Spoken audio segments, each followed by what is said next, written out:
birthday. I mean, I also live in my hometown, so it's different, but I see my parents like once a week. No way. Taylor and I both get the same time because he sees his parents once a week, and we're like, why our family? I don't. I see my mom every blue moon. But when I was at Fort Hood, Texas, and I was kind of stationed there, and when I got there, I got shipped there to do an interstate transfer. Like, I was in the National Guard and they were switching me over active duty, right? So when I got out there, they had messed up a lot of my paperwork. And my mom knew about that stuff. Like, I was kind of telling her stuff that was going on with me, but I wasn't. But they fixed all of my stuff, right? And when they fixed my stuff, I was able to be active duty. But the unit that they put me in was a deploying unit. And like, I had that option, like, did I want to go? Like, they were on like 3 weeks notice. And before they went to go do pre-mob is what it's called, pre-mobilization to like prepare to deploy. And I was like, I'm in there, you know, like when they signed me back up, I was going to be promoted to an E5, which is a sergeant. I was a specialist at the time. And like, there was a lot of opportunity behind that. And the thing about it was I was EOD and the deployment wasn't going to be that long. Like the deployment, most deployments are 9 months long, right? 9 months. Really it used to be a year. That's not that bad. I mean, it used to be bad, a year. It's like it used to be a full year, but now they include however long you're in pre-mobilization, right? So when I went with them, I was only gone for 6 months. But what happened was I got leave twice. Once I got leave because the guy that I was living with, who was practically like my brother, he died. Whose dog tag that I had? He got into a car accident. Wow. And like it was really messed up how that happened. But he wasn't in the car. He was actually in a restaurant. Drunk driver drove into the restaurant. They ran into the restaurant and killed him on his anniversary. Like, it was insanity. It was crazy. Like, it's like some shit you see. Right. You know how it played out. But so they let me come back to go to his funeral. And I went to his funeral because my NCO, non-commissioned officer in charge, and this guy were really close friends. So they put in my paperwork for me to be able to come home. I went to his funeral, and then I drove home to see my mom. And then you saw came my back. family. Yeah, and then I went and I was there for 2 weeks. My ex-fiance even drove out to visit me while I was out there. You were sneaky. Oh, I was sneaky. She came to see me, and we stayed at a hotel.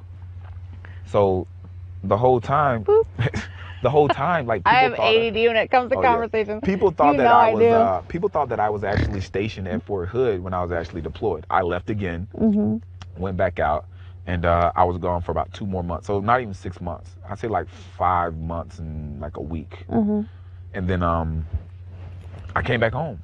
Like, it was over with. My cycle was over with. So smart when you wear this. My job.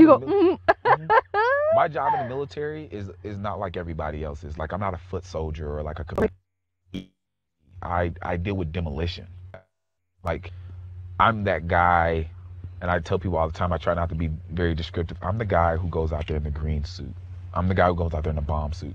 I'm the dude who figures out where the bombs actually are. But you're done with that now, though, right? Yeah.